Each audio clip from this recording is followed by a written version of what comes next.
नमस्कार। आज एक बार फिर से अपने YouTube चैनल के इस अंक में, इस कड़कड़ाती सर्दी में आपका गर्मजोशी से स्वागत। आज 28 दिसंबर है और दिसंबर माह का आखिरी 10-12 दिन मैं समझता हूँ भारतीय इतिहास के उन गौरवशाली क्षणों को समेटे हुए है जिनका उल्लेख करना आज आवश्यक है। 23 दिसंबर को किसानों के मसीहा माननीय चौधरी चरण सिंह जी, पूर्व प्रधानमंत्री भारतवर्ष, उनका जन्म दिवस था। अटल बिहारी वाजपेयी जी, हमारे दूसरे प्रधानमंत्री, उनका भी, एक और प्रधानमंत्री, उनका भी जन्म दिवस था। जीसस क्राइस्ट के विषय में आप सब जानते हैं। क्रिसमस भी अभी चला गया। विश्व की लगभग 30% आबादी उनको मानती है और बाकी पूरा विश्व जीसस क्राइस्ट का सम्मान करता है। हमने उसका भी संज्ञान लिया, उस पर भी एक दूसरे को बधाइयाँ दी। इसके अतिरिक्त भी बहुत सारे महापुरुष हैं जिनका कुछ ना कुछ नाता दिसंबर के आखिरी दिनों से है। एक उल्लेख यदि मैं ना करूं तो मुझे लगता है कि ये अपने इतिहास को अनदेखा करना जैसा होगा। गुरु गोविंद सिंह जी, जिस वक्त उन पर धर्म परिवर्तन का दबाव पड़ा, उन्होंने, उनके पूरे परिवार ने, उनके 4 बच्चों ने, माता गुजरी जी ने प्राण न्यौछावर करने बेहतर समझे। 9 साल के बच्चे, 12 साल के, 14 साल के, 17 साल के, वो अपने कर्तव्य की बेली पर अपने गुरु के सामने अपना जीवन न्यौछावर कर गए। इन 5-6 दिनों में गुरु गोविंद सिंह जी का पूरा परिवार शहादत दे गया, धर्म की रक्षा के लिए, समाज की रक्षा के लिए।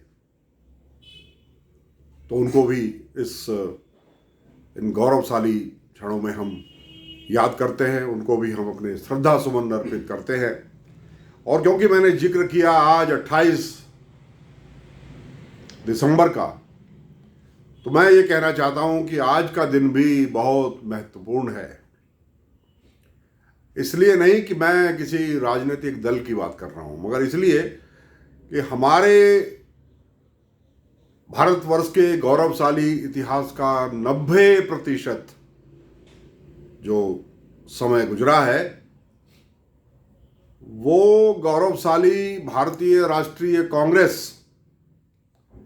इस पार्टी के सानिध्य में गुजरा है। आज उस पार्टी का स्थापना दिवस है। अब से 136 साल पहले ब्रिटिश राज में कुछ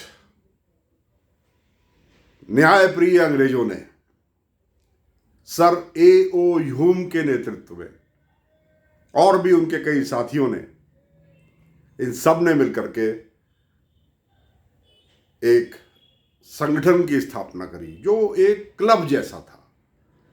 और उन्होंने अपना उद्देश्य ये रखा कि हम चाहे ब्रिटिश नागरिक हों, लेकिन ब्रिटिश राज में भी अगर कोई बात हमको गलत लगेगी तो हम उसके खिलाफ आवाज उठाएंगे, उसके खिलाफ अपनी राय देंगे।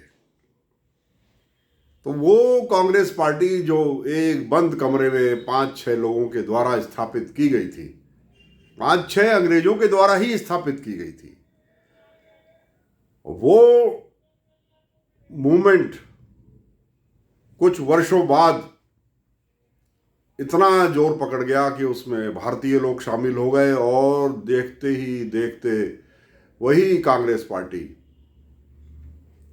भारतीय स्वतंत्रता आंदोलन की झंडा बरदार बन गई। उसी कांग्रेस पार्टी के झंडे के नीचे, उसी कांग्रेस पार्टी के नेतृत्व के नीचे पूरा देश एक हो गया और आजादी की लड़ाई लड़ी। इसीलिए आज उस कांग्रेस पार्टी को श्रेय दिया जाता है कि इस देश की आजादी में और इस देश के इतिहास में सबसे बड़ा योगदान, अगर आधुनिक युग के, आधुनिक भारत के जो राजनीतिक दृष्टिपटल है उस पर किसी का है तो वो कांग्रेस पार्टी का है। आज उस कांग्रेस पार्टी का स्थापना दिवस है। 136 साल पहले वो स्थापना उसकी की गई थी। अब ये प्रसंग आज इसलिए मैं आपके सामने उठा रहा हूं कि आज उसी पार्टी के सबसे बड़े नेता राहुल गांधी, अब उनसे बड़े तो कोई अभी ढूंढ हो नहीं पाई। 1 साल से ढूंढ चल रही है बिना अध्यक्ष की पार्टी। आज वो अपनी पार्टी के गौरवशाली इतिहास पर अपने सदस्यों का, अपने कार्यकर्ताओं का उत्साह बढ़ाने के लिए देश में ही नहीं है, वो कहाँ गए ये महत्वपूर्ण नहीं है, मगर गांधी परिवार के जिस चिराग को, जिसके नाम पर पूरा कांग्रेसी पूरे देश के अंदर 1 मिनट में, 1 क्षण में नारे लगाता हुआ सड़कों पर आ जाता है, उन सबको आज वो गांधी परिवार का चिराग उनके हाल पर छोड़कर कहीं विदेश गया हुआ है। यानी कोई उत्साह ही नहीं है। अपनी पार्टी का 136वां स्थापना दिवस मनाने के लिए राहुल गांधी के अंदर कोई उत्साह ही नहीं है। साफ संकेत है कि कांग्रेस पार्टी के दिन अच्छे नहीं। मैं अपने कांग्रेसी मित्रों से सही ये आज सलाह देना चाहता हूं, मैं तो किसी पॉलिटिकल पार्टी में नहीं हूं, लेकिन मुझे ऐसा लगता है कि लोकतंत्र में अगर विरोध ना हो, विपक्ष ना हो,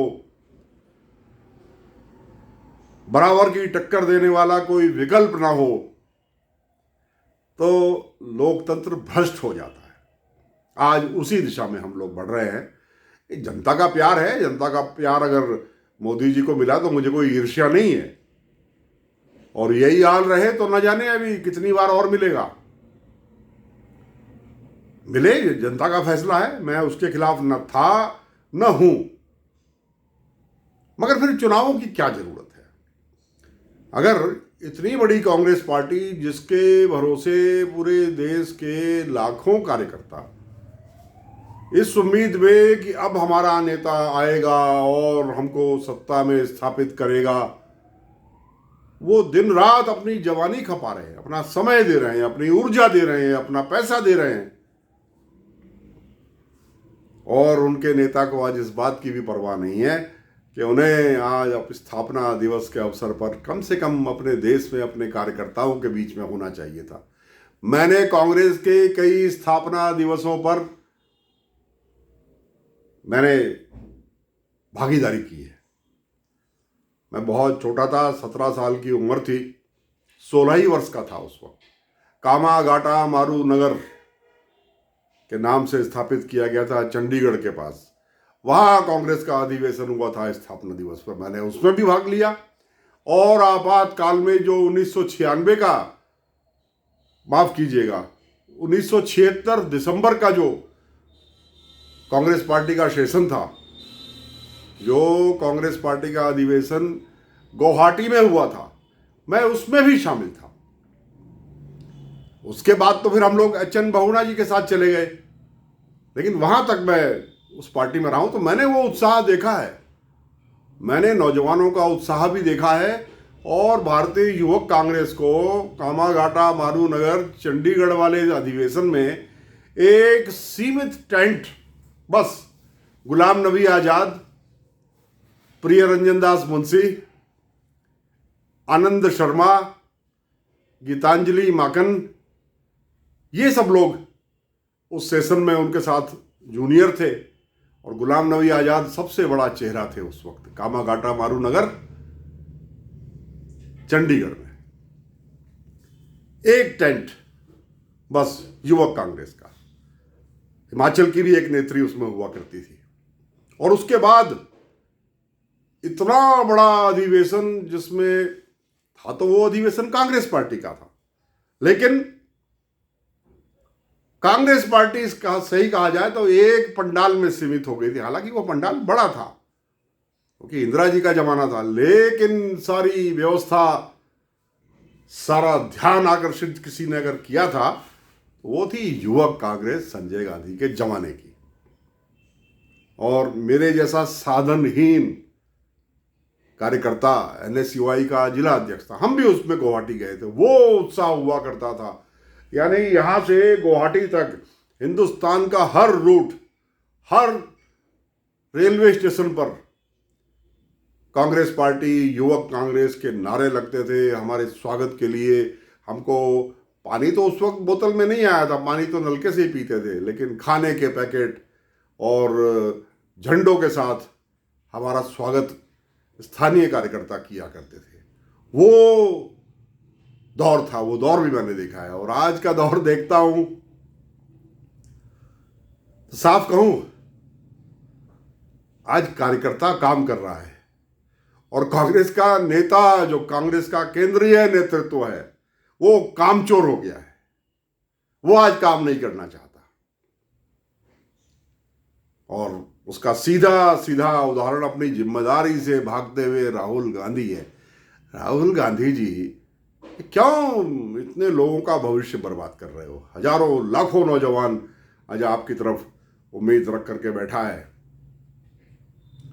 हालांकि आपने तो कह दिया था कि अब मैं अध्यक्ष नहीं रहूंगा, अध्यक्ष पद भी छोड़ दिया, मगर स्पष्ट कर दीजिए ना, फिर किसी दूसरे को, गांधी परिवार से बाहर के किसी दूसरे व्यक्ति को भी तो लाइए ना। मैं अब देखूंगा, क्योंकि मेरे बस का नहीं है, मैं फुल टाइमर नहीं हूं, मेरे अंदर वो जुनून खत्म हो गया, मेरे अंदर संघर्ष का वो जो एक मादा होता है वो नहीं है। तो साफ कह दीजिए कि मैं बस एक सांसद के रूप में आपको सेवाएं दे सकता हूं, मैं अब कांग्रेस पार्टी के लिए ना सभाएं करूंगा, ना मेरे पास कांग्रेस पार्टी के लिए पैसा खर्च करने के लिए बचा है।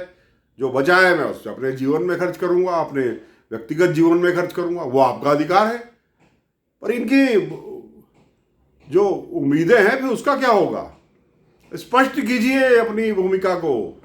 और अगर कहीं भविष्य में इस देश की राजनीति में कोई परिवर्तन लाने की आपकी इच्छा है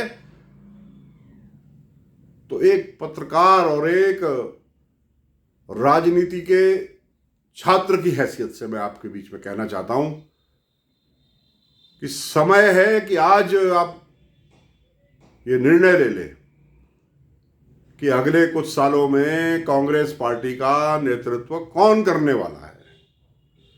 ये खाली गांधी परिवार की एक ब्लाइंड गेम खेल के कि अब गेम खुलेगा तो देखते हैं किसका नाम आएगा, है तो कोई गांधी, और गांधियों में अब लड़ने की ऊर्जा समाप्त हो गई, तो लाइए ना किसी और को लाइए।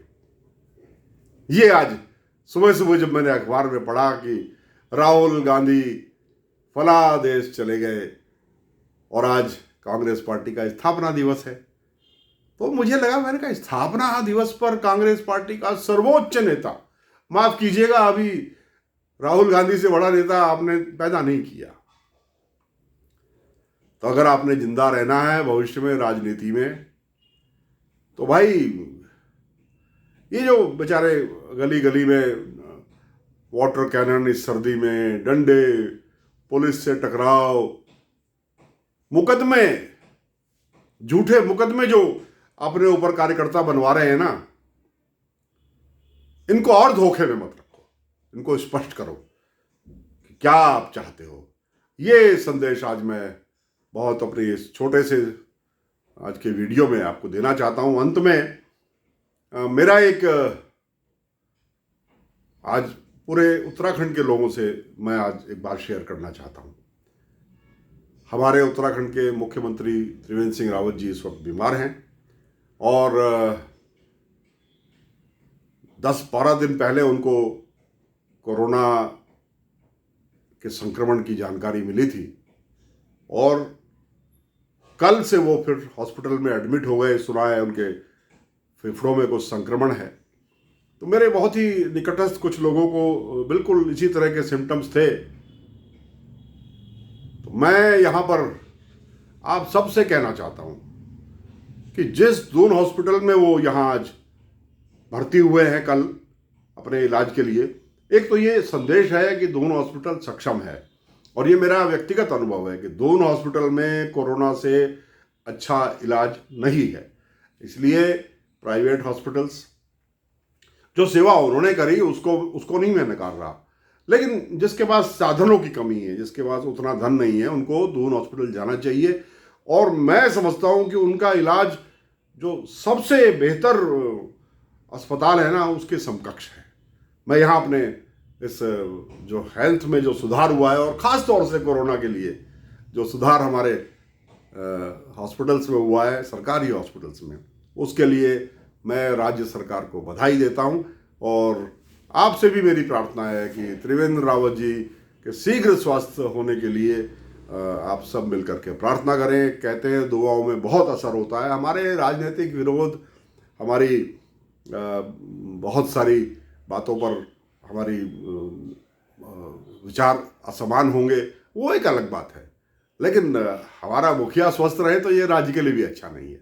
हमारे प्रदेश का मुखिया पूर्णतः स्वस्थ और हर वक्त जनता के बीच में कहीं ना कहीं जाकर उनके बात सुनने वाला, उनके आंसू पोंछने वाला होना चाहिए।